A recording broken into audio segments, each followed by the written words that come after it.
early Christian store. More early Christian stores. Oh my goodness. Well, this is quite like Arbroath, actually. Sculptured fragments.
The men who lived and worshipped here were Augustinian canons regular or ordained priests who lived according to a rule, the regula. Like monks, canons lived in a cloistered and contemplative existence, dedicating their lives to God. Unlike monks, however, canons were not entirely cut off from the outside world and would often leave the abbey to preach in parishes.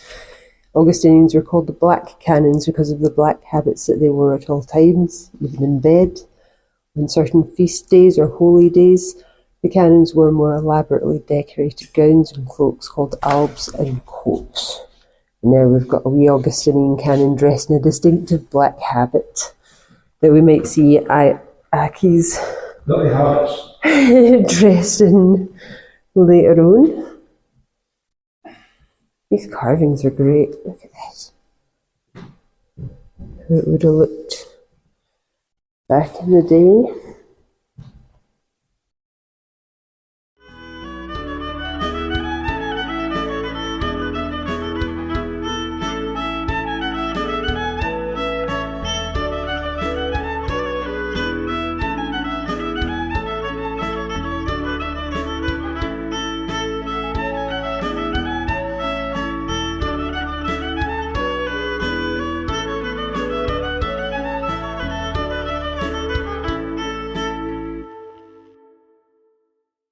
Good day for it. It's fairly warm. Kind of thought it was going to start raining when we got out the car there, but if it is, it's only slightly, which is nice. Doing a good job of making this place accessible. The visitor centre is pretty well placed for views. There's a wee visitor centre here that we've just come from. We've got the cellars. What's it telling us about the cellars? Cellar wanted. A candidate should be wise and mature in behaviour, sober and not an excessive eater, not proud nor apt to give offence, nor inclined to cause trouble, not unpunctual nor wasteful. The rule of St Benedict. In 1984, archaeologists excavated most of the cloister, a rare opportunity at a Scottish abbey.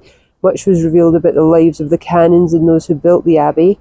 One remarkable find was a carved stone Morellis board, also known as Nine Men's Morris. Morellis is a game for two players in which each attempts to place 3 counters in a line, so gaining one of the opponent's counters. Beneath you are the wall foundations for a lofty 3-storey building. On the upper floors were the canons' dormitory and public rooms, while below were the fine vaulted cellars. The cool, dark conditions made these rooms ideal for storage. During the 1200s, the abbey was a hive of activity. Storage space was vital, particularly for stocking up sufficient food, drink and fuel to provide for the abbey's community over the winter months. Responsibility for these supplies lay with the cellarer. A little over a century after they were built, the cellars were abandoned, probably due to damage during the Wars of Independence in the early 1300s. They were eventually converted into a grain mill powered by water diverted from the river. Jedburgh was once famous for its pears, apples and plums. Jethert pears were a favourite fruit on the streets of London and Newcastle and a source of considerable income for their growers, which is nice. We like to see Scottish produce doing well. There's a wee sign down here, tells us about the well. Not part of the Abbey complex, but sunk in the 18th century to provide a water supply for townsfolk living in cottages on the site. I think they'd have done that earlier than the 18th century. Water's always been a necessity. There's something down there, a sign down there that I'm not seeing. Let's see if we can read it from over here. Abbey is amazing, isn't it? What a building. Where's our sign? It's a chute, formerly taking waste matter from a toilet situated in the upper floor of something's residence beyond. Something, because there's grass and stuff covering the word, so I'm not able to see that. Let's go up a bit higher.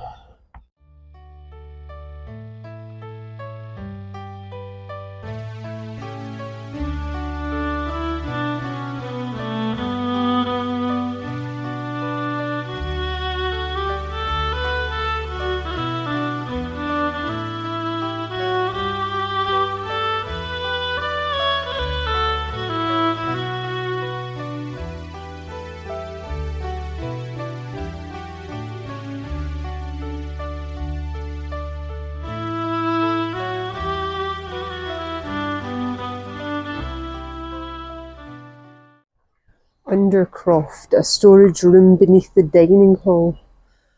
So this would have been covered by some of the building, I guess.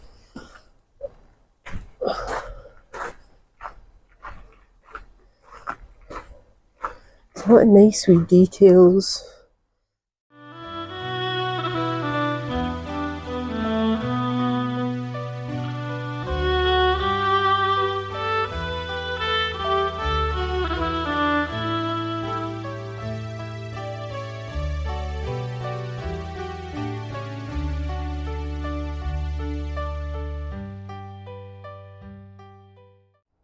We have a room of uncertain function, but which may have been the warming house, a common room where the only social fireplace was allowed.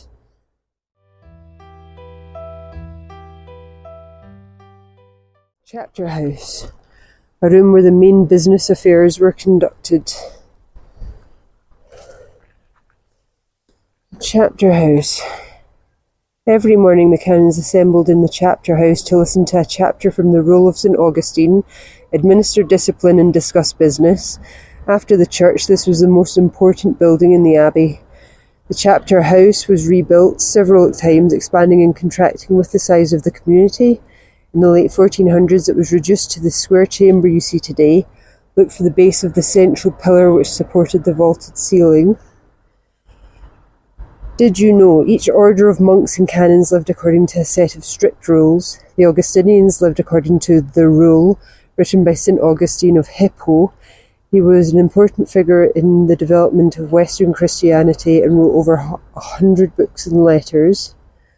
A place of final rest, senior officials and important benefactors of the abbey favoured the chapter house for burial. During excavations in 1984, several graves were discovered. The bones were carefully examined and revealed evidence of degenerative diseases and one example of a severe dental abscess.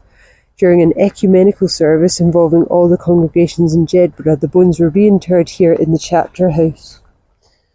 Oh, very interesting. Let's see. Parlour, private conversation among the brethren, strictly forbidden in the cloister, was permitted here. They sat on stone benches along the side of walls of this passage, which also led to their burial ground. Let's go up here.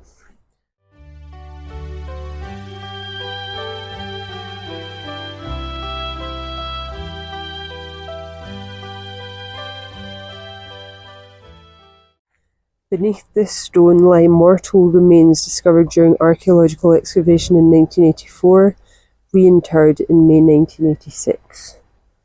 No indication of who the remains may have belonged to. Glass in these windows.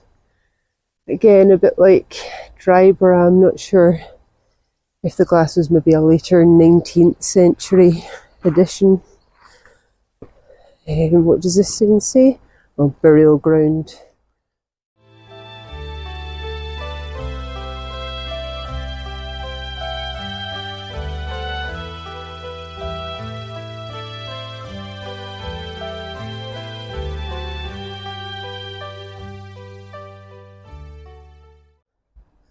This good door, which I assumed is locked. Yeah, that door's not moving. Okay, well, let's see what's over here.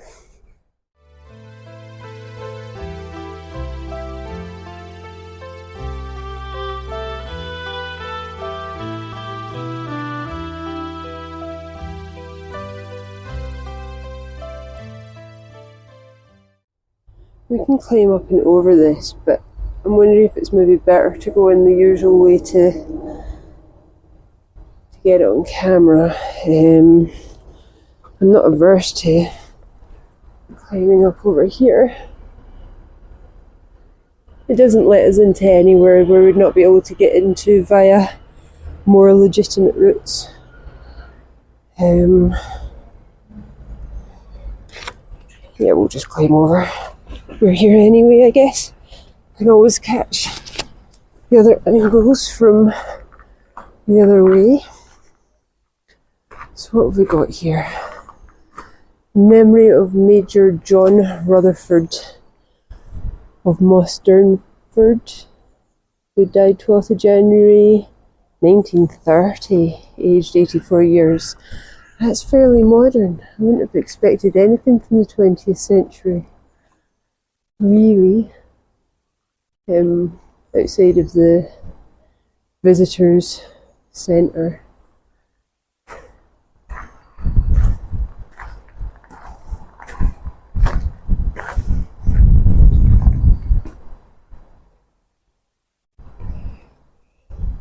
This has been renovated, the end added back to it. The South Choir Chapel, known locally as the Lady Chapel, once housing a side altar.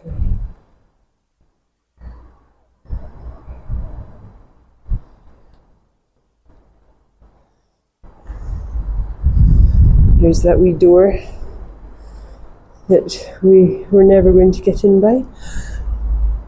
The spiritual heart, dedicated to St. Mary, the church was the largest and most important building in the abbey. It was the spiritual heart where the canons spent most of their time and dedicated themselves to God. Augustinians followed an intensive programme of prayer. Several services were held before the high altar each day. Individuals carried out further prayers and dedications at the side altars and chapels. The canons not only said Mass on their own behalf, but also for their benefactors. To improve their chances of reaching heaven, the elite of society granted the canons land or gifts to pray for their souls, making them very wealthy. Changing styles. Look up to see the differences in style between the Romanesque 12th century round-headed arches and the later delicate 13th century pointed arches above. Here we've got the roundings. Then we've got the more Gothic pointed arches. Medieval churches were typically laid out in the shape of a cross running from east to west. One is the presbytery, the focus of the east end containing the high altar, the holiest part of the church, the choir, the area where the monks sat and prayed, transepts, the two arms of the cross providing space for additional altars, and the nave, the shaft of the cross where the lay congregation worshipped.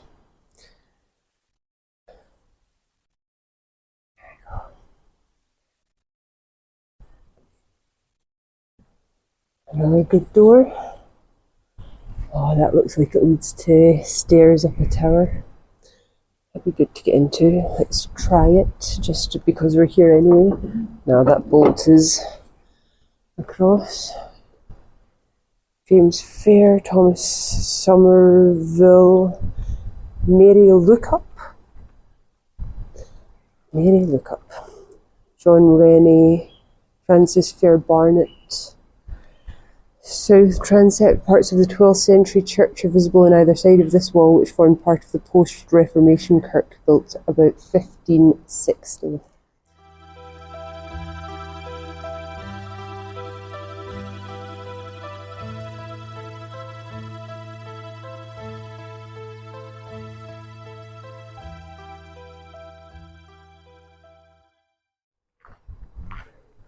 The crossing, the tower overhead, once housed the church bells.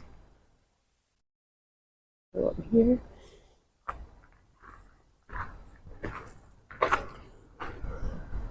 The Lothian Isle or North Transept. Please close the door behind you so we can go in. Oh my goodness. I like the opportunity to get in a place.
Commemoration and conservation.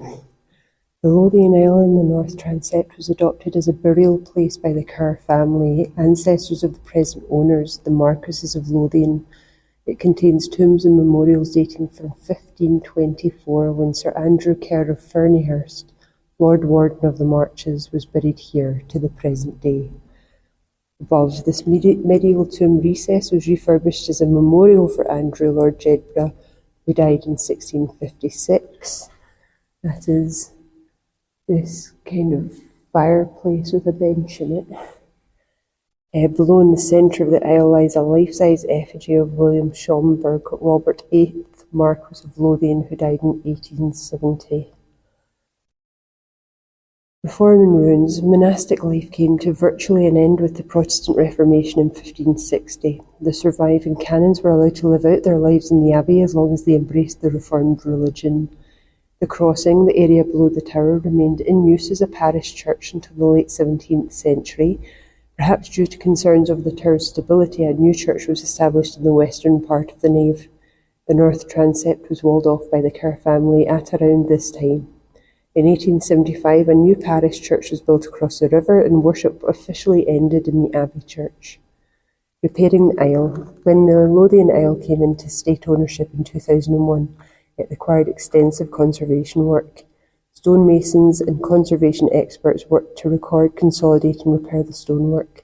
They used samples of the original lime mortar to ensure the colour and properties of the mortar were authentic.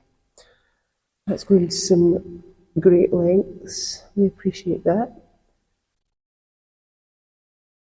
The wooden beams up in the ceiling.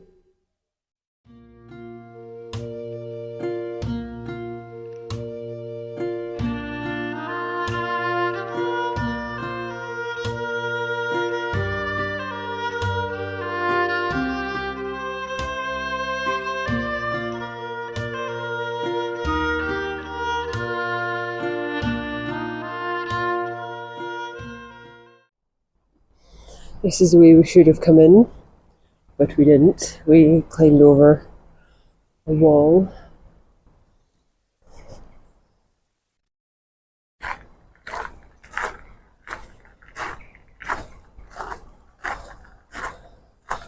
John Baron Campbell and Mary Elizabeth Baroness Stratheden. Lots of Celtic knotwork on the go around a lot of these crosses and stones. I like that. Can't really read this one. South aisle of the nave.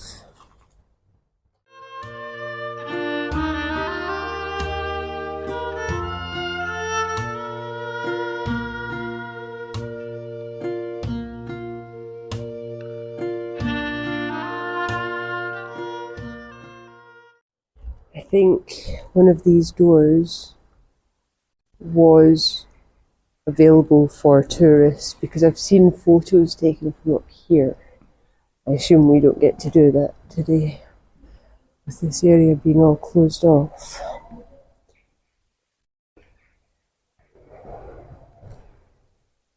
Stone display, another door to go through.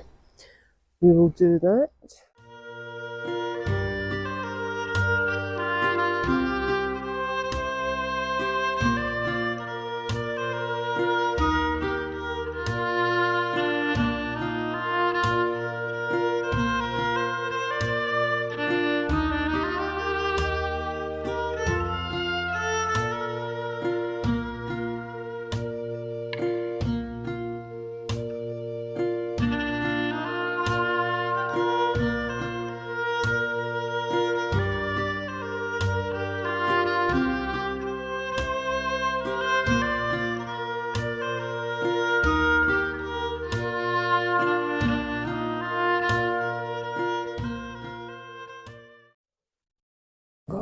In here.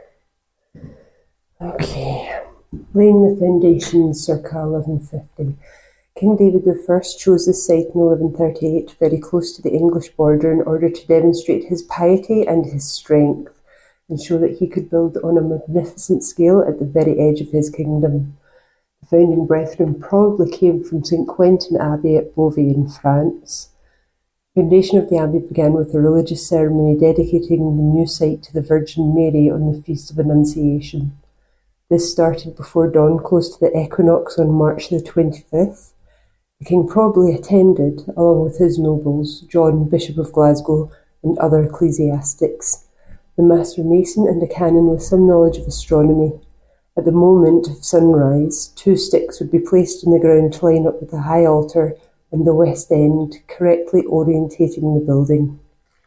Getting started. The Abbey's general plan would be laid out at this stage when work started immediately on the east end of the church. The site was prepared by levelling the natural river terraces and digging foundations. By about 1150, the original east end was complete, together with a crossing tower and 2 bays of the nave, necessary to buttress the tower. Work then stopped while the domestic buildings were constructed and the masons moved to the site of the west end. At this stage, the presbytery did not have a clear story or extended east end. Okay. The Abbey Church circa 1200. The church saw a second building campaign beginning around 1180. The masons began work on the west front and introduced a fresh architectural style. The solid Romanesque used at the east end was replaced by the later Gothic form. This lightness was achieved by slimming down the piers, increasing the size of the openings with structural pointed arches rather than round arches. The style was perfected at the Abbey of St Denis near Paris in the 1130s, and Jedburgh is one of the earliest examples of its influence in Scotland. The presbytery housing the high altar was extended to the east in the new style. Traces of the pointed blind arcading at ground level can still be seen, with alternating pointed lancets and blind arcading at gallery and clear story levels. This results in a delicate Gothic clear story over the heavy Romanesque bays at the west end of the presbytery. Development of the arch. The round arch continued to be used at the gallery level of the nave, subdivided by a pair of pointed arches supported in the centre by delicate clustered shafts. The arches and the nave arcade, though pointed, have moulding which is still heavy enough to look Romanesque, but the clear story, which was built last, is entirely Gothic with 4 pointed arches to each bay, 2 to give light and 2 blind. The cloister of 1250. Jedburgh Abbey was built for Augustinian canons who lived here. It required living accommodation which was arranged around a cloister. The site permitted the cloister to be situated to the south of the Abbey church for maximum warmth and light. The east side of the cloister was built first, incorporating the chapter house, so called because a chapter from the Rule of St Augustine would be read there to the assembled canons every morning. The south range of the cloister was built to house the refectory or dining hall, with the kitchens at the west end. Near the entrance to the refectory was a lavatorium, where the canons washed before meals. In the undercroft below the east ranges were finely vaulted cellars used for storage. Workaday buildings. Between the chapter house and the south transept ran the slipe, a vaulted passageway leading to the burial ground to the east. South of the chapter house was probably the calefactory or warming house, where the only fire was provided on winter days. On the upper floor of the east range ran the canon's dormitory in the form of a large hall subdivided by screens of timber or cloth. At the south end of the dormitory was the latrine, which was flushed by the Jed water. That's nice. The Abbey redesigned, 1450. There were no major changes made to the church after its completion in about 1230 until the mid-15th century. The north transept was enlarged, with its east wall left blank to house additional altarpieces, lit by new traceried windows in the north and west walls. A handsome rose window was inserted in the gable of the west front. This work and alterations to the chapel on the south side of the choir were probably carried out for Bishop Turnbull of Glasgow, for his coat of arms can be seen on a chapel buttress. Under Abbot Thomas Cranston, the cloister was extended to the west and south, probably to repair war damage. A stone with his arms is set into one of the piers of the bell tower. Increasing capacity. A new west range was built for the cellarer, the almoner, and the guest master. In the south range, the refectory was rebuilt on an upper floor with the cloister walk and a narrow undercroft beneath. A corn mill was built in the ruins of the cellars. The tower was also reconstructed and a barrel vault added to the south transept.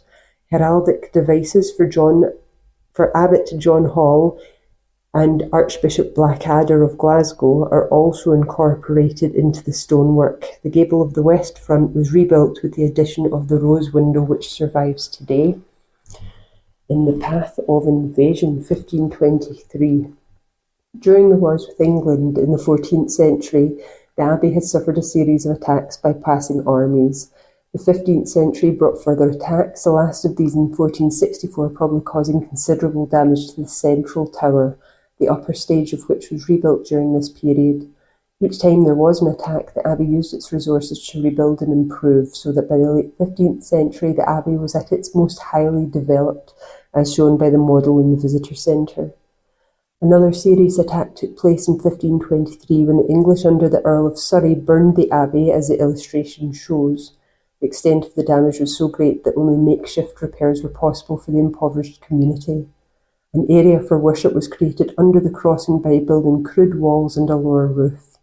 With the dormitories severely damaged, the canons found living accommodation in the upper areas of the tower in transepts.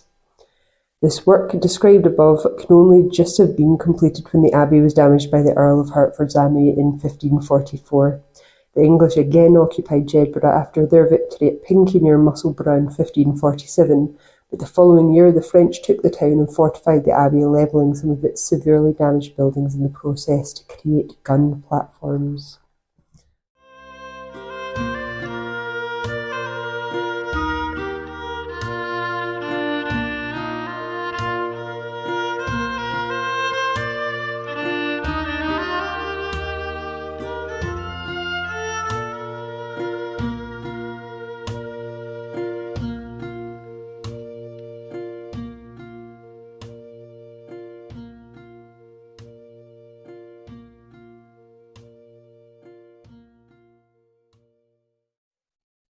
The skill of the mason. The master mason acted as contractor, engineer and designer. A professional layman, he rose from the ranks of journeyman masons and had to be able to do their work if necessary.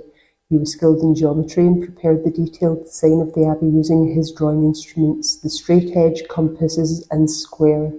The ordinary masons cut the stone to the required shapes and laid them in courses with lime mortar between, prepared to an exact mix determined by the master mason. Masons' lodges were usually temporary timber buildings which gave essential cover to the team of masons working on the abbey. Inside, the masons worked on their individual tasks. Skilled masons cut the more intricately moulded stone following the master mason's templates. Younger, less experienced men cut stone to shape known as dressing.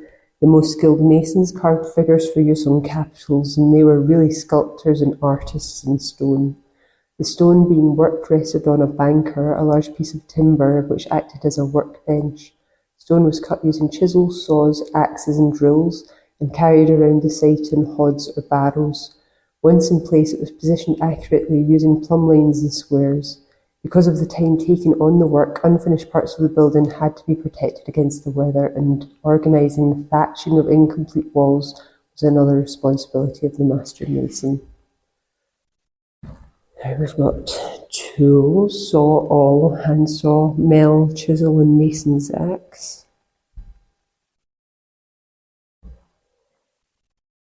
How they would lift the stone on these pulleys.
Stones from the cloister arcade.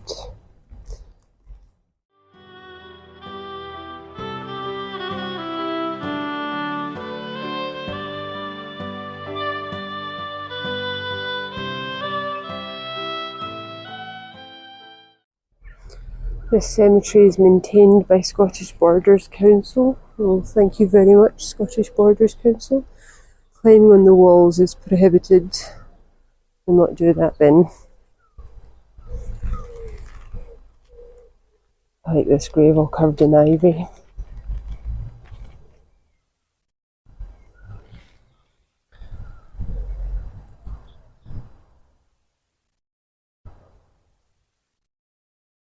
The council aren't picking up the grave markers when they fall.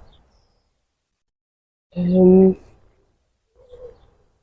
think I'd be inclined to consider that part of my job if I was looking after a graveyard, is to pick up the felgens.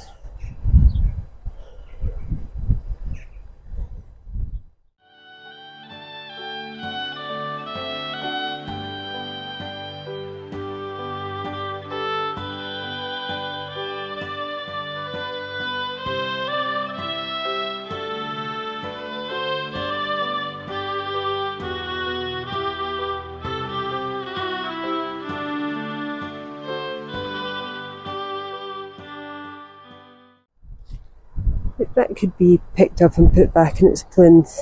I couldn't do it at the moment, my back's fet, but surely some able-bodied council protector of the graveyards could put anything back up. There's a vase that's fallen off from on top of its plinth.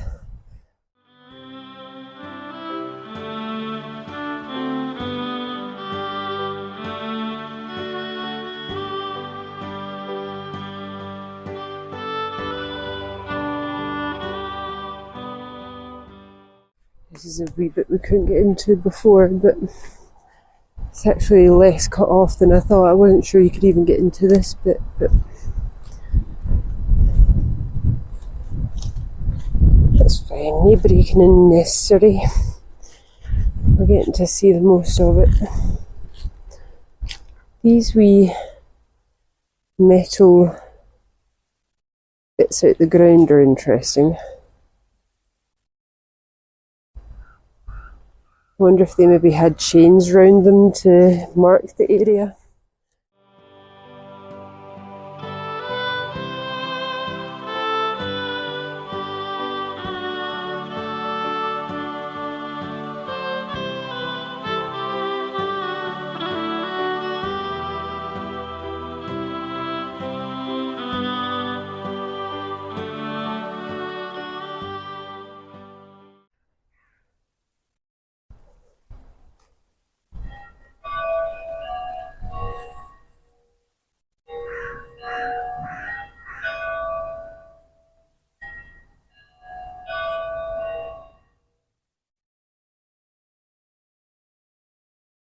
Telling us it is a time. I think it's about 1 o'clock. Maybe a bit later.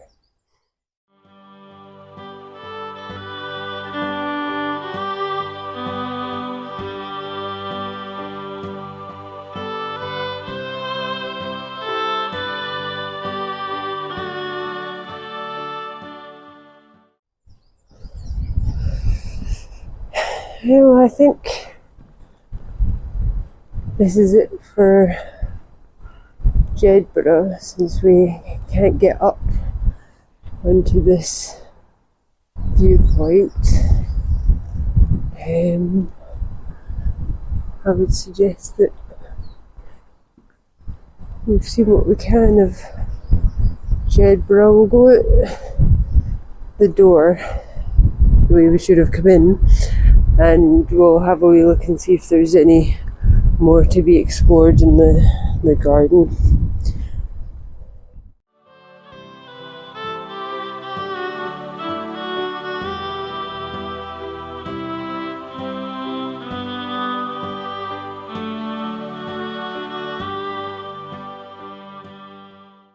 So we're heading it.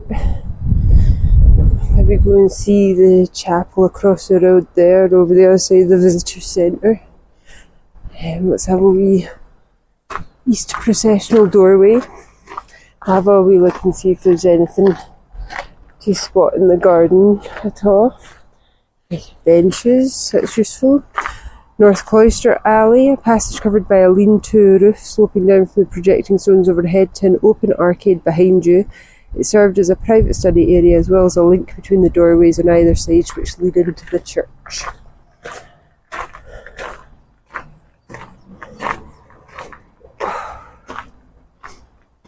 West processional doorway, a restoration feature built in 1876. You can tell just for how detailed and obvious these are. They've not been too weathered.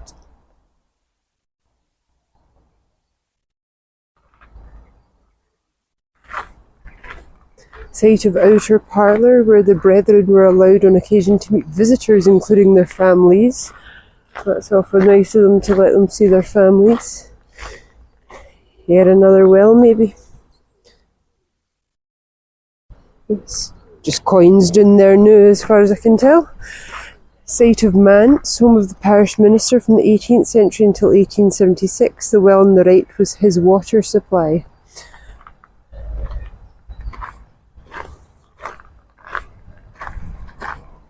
Spiritual nourishment. Let not your mouths alone be exercised in receiving food. Let your ears be also occupied in receiving the word of God. On the first floor of the building in front of you is the canons' dining hall or refectory. Here they dined once a day in the winter and twice in the summer. Nothing now remains except a drain which served the place where the canons washed their hands. Down the slope from the refectory is the undercroft of an impressive building. Archaeologists think that this was the abbot's lodging. The abbot was both the spiritual leader of the abbey and an important political figure. He provided religious leadership, business advice and administrative services to the nobility. Medieval abbeys across Europe had very similar layouts. Although little survives of Jedburgh's refectory and cloister buildings, we can work out their locations by comparing the remains with other better preserved abbeys. Canons did not speak during their meals, but listened to one of the brothers reading from a religious text. Their diet was generally simple vegetarian food, including eggs, cheese, beans, milk and honey. They also ate fish and wild fowl, but red meat was forbidden. In later years, this rule became less strictly enforced. Extra food and wine were served on feast days. These pittances were paid for by the abbey's benefactors. And did you know, since silence was the rule, canons and monks used a form of sign language. Bread was signed with a circle made by both thumbs and index fingers. Bread formed most of their diet, I would have thought. Formed most of most people's diets back in the day. Passage, a covered pen that ran beneath the kitchen. The rooms in front of you were storage cellars. Pens are like small alleyways. You used to get them in closes, like in between the flats. You'd get wee pens that led into a central courtyard to the back of them. The tenements would form walls around it. Undercroft, storage basement of a building that probably once housed the cellarer's private lodging, perhaps with other accommodation for the almoner and important visitors to the abbey. But wee bridge, how can I not go across the wee stone bridge? Well, it's a bridge over the stone wall. The bridge itself is not stone. Oh, part of the manse outbuildings.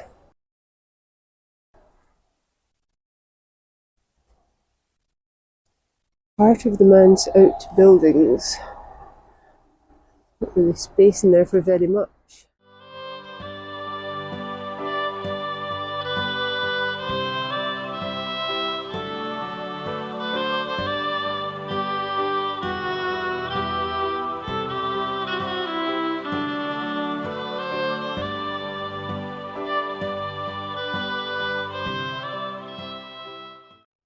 Append beneath the cellarers passage, append beneath the cellarers lodging, linking this area with the cellarage beside the visitor centre.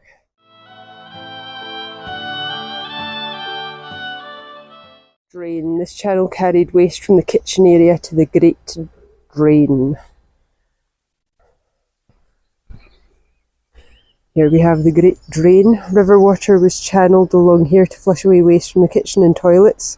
Later in the Abbey's history, the water powered the Abbey mill, and this channel served as a mill lade up to 1950. That is very recent.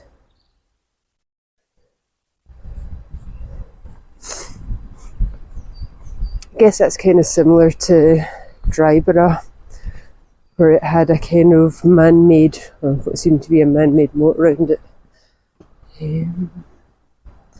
Let's see, there's wee stickers on things. I think it just tells you what the wood is.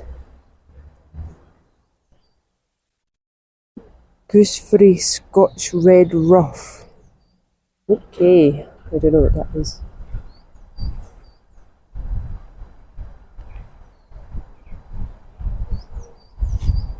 Damson. Is that what the trees are? Are they damson trees? Or I have no idea.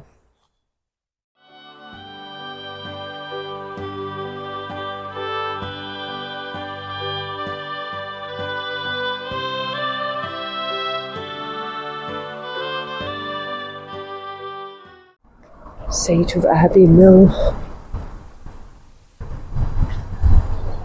And then back out to the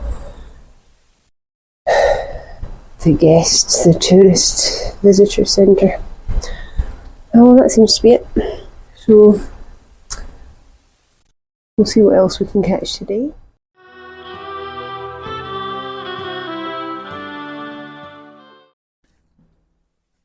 Popped off to the shop to get some juice because I had none to bring with me.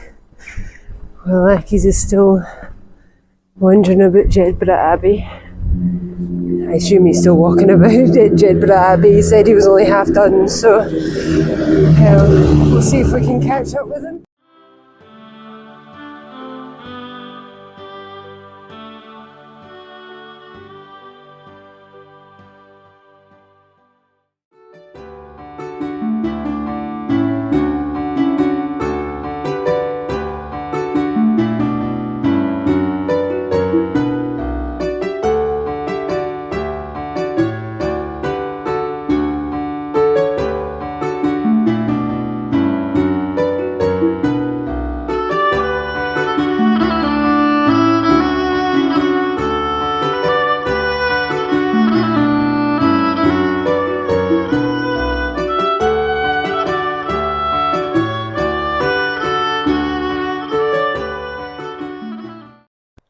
So Accies has said that this yin's all on me. Yeah, I've left him in a tavern.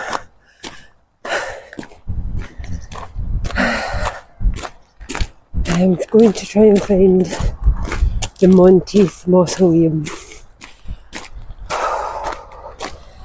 So far, not a short walk. This place is huge. As far as I'm aware, I'm to get to the end of this route in this holiday park, and then there should be a path up to the left. Oh, if there's no path, then I did see where there's probably an easily walked path from the road, but there's no parking there, so I'll need to walk back up that main road to see if I can find it, but hopefully it won't be necessary. Hopefully there's a wee path up here we can take. Oh my goodness. A wee sit down would be nice.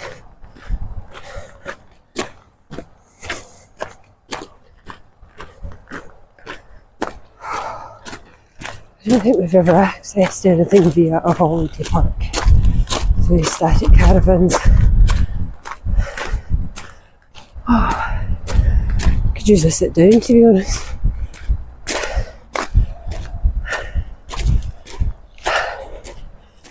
I'll film more once I know whether or not this is viable.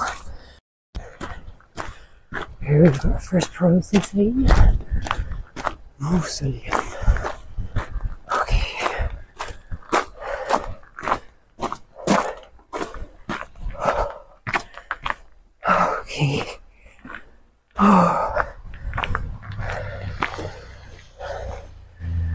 someone's hat or gloves.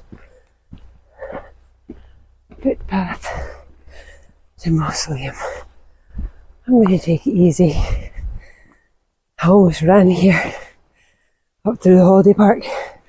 Wasn't wanting people, so do you live here? Are you staying here? You're supposed to be here. We've not seen you. So now I have a nice chilled out amble up to the Mausoleum. We saw it for the road on the way to Jedburgh Abbey, so I thought we'd see how easy it was to get to. And the website itself suggests about a 20-minute walk, and at that point Accies was like, oh, this is one for you then. And he sat back with a Coke at the Tavern awaiting my return. So I don't feel like there's any real rush.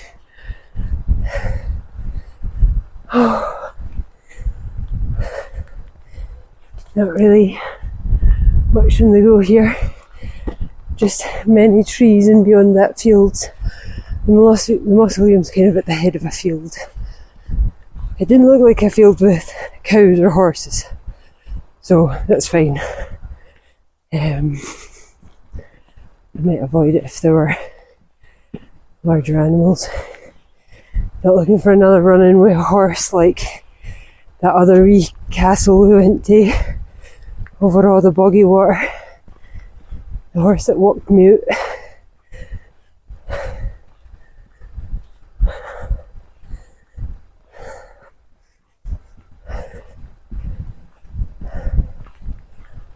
Oh, it's a fair hike.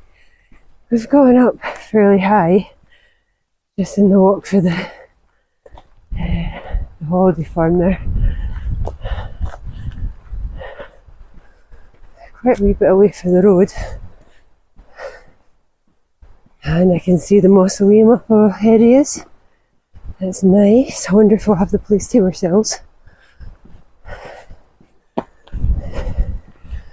We accessed being via a holiday park. I would assume there's going to be people at it. We'll see.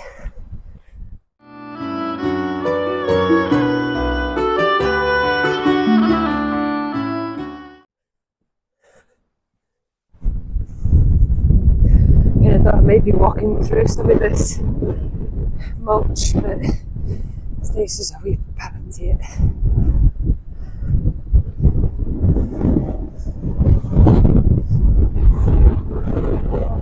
It's very bit windy.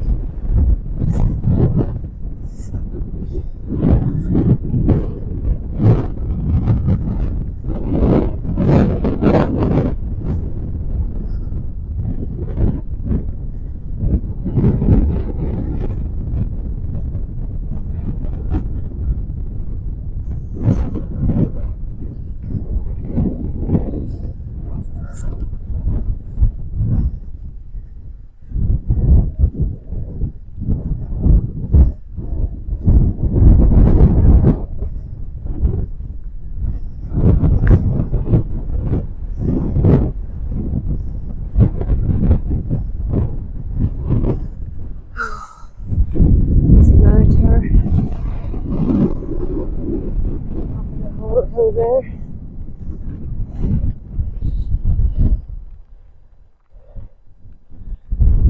Taking our surroundings.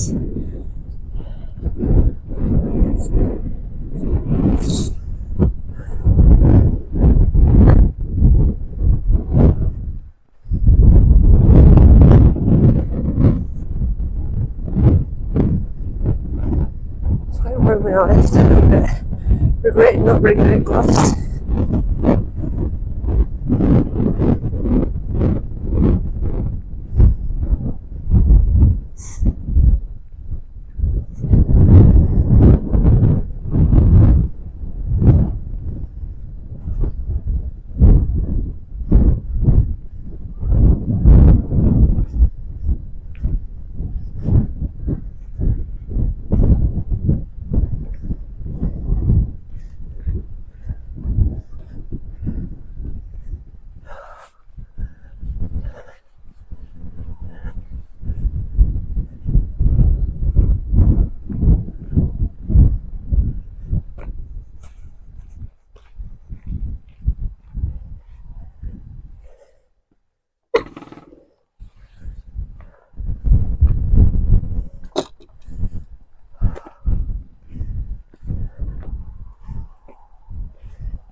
I have no cash on me for donation. I forgot the Monteath Mausoleum. This magnificent Victorian mausoleum was built by Sir Thomas Monteath Douglas in 1864. It's his last resting place. Edinburgh architects Petty and Kinnear designed the building, which was ordered to be locked for all time. That's a shame. The Hamilton Mausoleum was all locked up. We only managed to get to see inside the top ground floor part just by sheer luck when we went. But the actual vaults underneath, they were all locked up, which I was sad about. So Thomas Monteath here was a British Army officer in the Bengal Infantry. Born in Jamaica to a Scottish father and English mother, he spent most of his career in northern India, now part of Pakistan. He returned to Britain in 1845 and inherited the estate of Douglas Support or Lanarkshire in 1850, which required him to add the name Douglas to his own. Over the first half of the 19th century, Monteath Douglas had risen through the ranks, becoming increasingly senior as he distinguished himself in campaigns in India, cadet, ensign, lieutenant, captain, major, then lieutenant colonel, brigadier, and finally major general. In 1865, he was awarded a knighthood for long service to the Empire. He married Lucinda Florence Whish in Miro, India in 1826. She died in 1837. Their elder daughter, Augusta, married John Reginald York, MP in London, providing a grandson and heir, Augustus. Unfortunately, Augustus died in early childhood. In 1861, Monteith's second daughter, Amelia, married William Scott, son and heir of Sir William Scott of Ancram, Liberal MP for Roxburghshire. It was William Monteith Scott, later the Laird of Ancram, who gifted this site on Lilliardsedge, known as Gerset Law, to Thomas for his mausoleum. In 1864, Monteath Douglas commissioned the architects Petty and Kinnear to design and build the mausoleum. He chose this site possibly because it overlooked the Battle of Ancram Moor, that was 1545, which had taken place during Henry VIII's rough wooing of Scotland. After a lifetime abroad, it was also one of the few places in Britain where Monteath Douglas had any family connection. The last direct descendant of Sir Thomas in the Ancram area died in the 1960s. What's inside? Behind the massive oak doors lies a single stone sarcophagus guarded at each end by a sculpted angel with pink wings. Monteath Douglas clearly intended himself to be the sole occupant, as the layout does not allow for anyone else to be interred here. High above, the domed roof filters soft green light through 48 glazed six-pointed stars down onto the guarded sarcophagus. Although the doors are kept locked to keep out birds and animals, a key can be obtained from the Lothian Estate Office, about a mile north of Jedburgh at Jedburgh, just off the A68 trunk road. There is a small fee with a returnable deposit. Income from this helps us to maintain the building. If we'd known that before we came over here, we might have been able to pop in and get the key. Because, well, it would have made it more worth our while to have done the long walk from wherever civilization is that direction up here. So, well, we missed out on that. We've got Monteith's will stated that the building was to be locked for all time, but by the early 20th century the doors had been breached, possibly by rumours of hidden treasure inside. That would do it.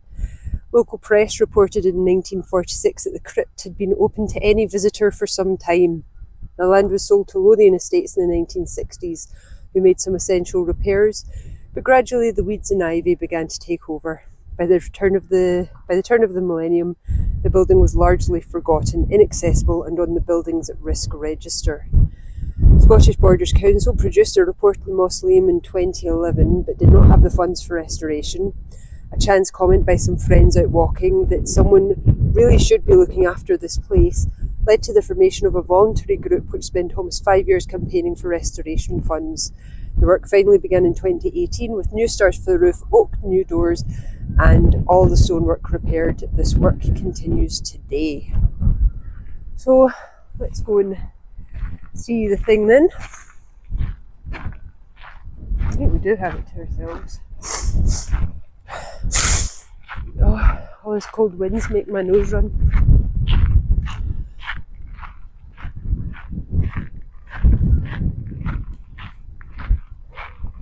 There's some people over lunch. It's nice.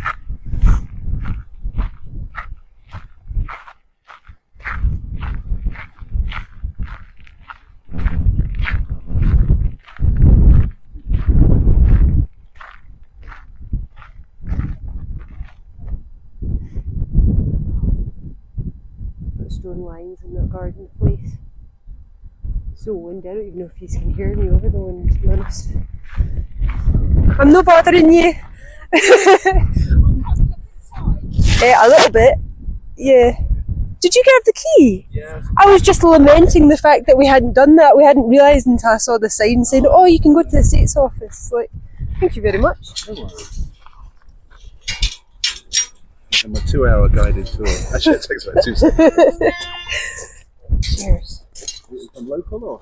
No, came to Glasgow today just to have a look at Jedburgh Abbey. Yeah, yeah. And then on the way back we saw this and we were like, how accessible is that? Yeah. You know, Oh, but you scored. yeah, apparently. Yeah, I really appreciate that. It's good luck. I've got so many people in here. Do I believe it? Mausoleum. Only meant for one person, but we've now got several hundred. Yeah, that's right. They'll all come running out the door. Banding together for a wee bit of heat.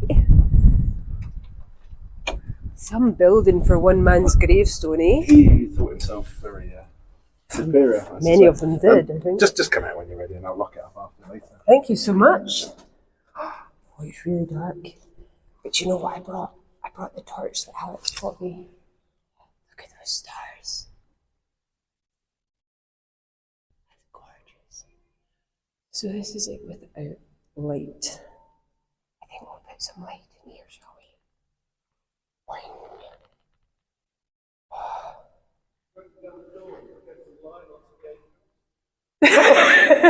I came prepared.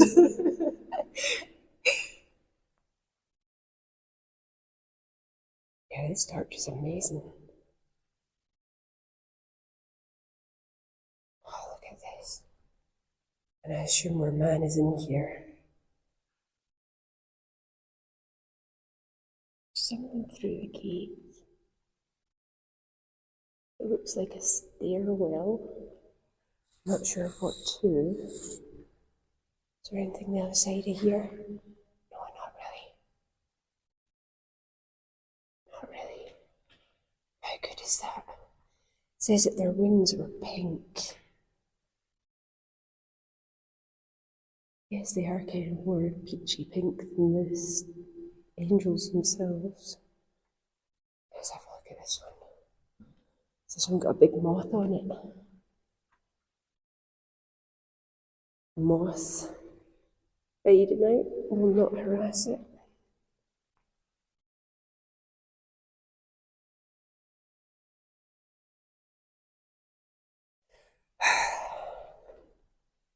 It's strange that there's not any inscriptions on the tomb. I suppose everyone would know who it belonged to. You think that there would be some kind of inscription, some kind of memento mori figurines maybe, but considering how elaborate these angels are,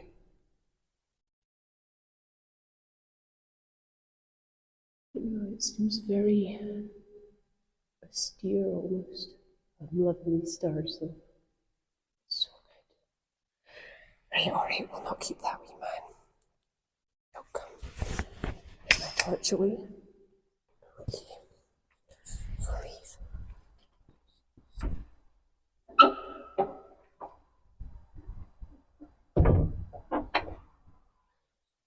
Let's have a look at these lions. molehills.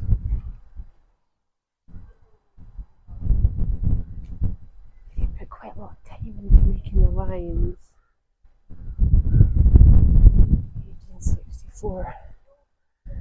They put quite a lot of work into the lions and the angels. I am surprised at how plain his casket is. 64 there. Hell of a view. Let's go breathe more. Rabbits frequent this area. A lightning rod.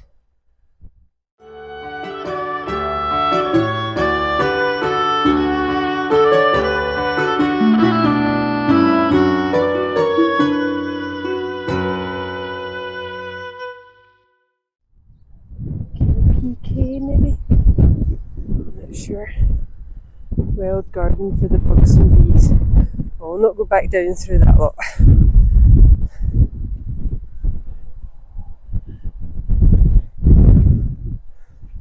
It's amazing getting entry into the place. It's awfully nice of them. Here I was hoping it was bereft of people. It's all the better for us that it wasn't.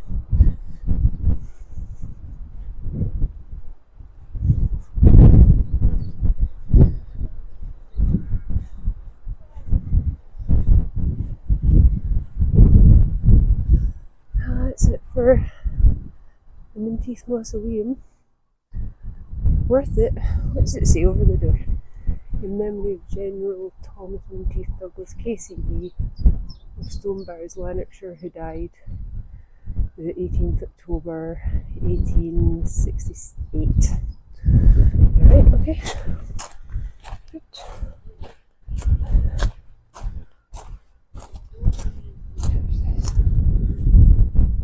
That's pretty much the same information as was around the side. Okay, good.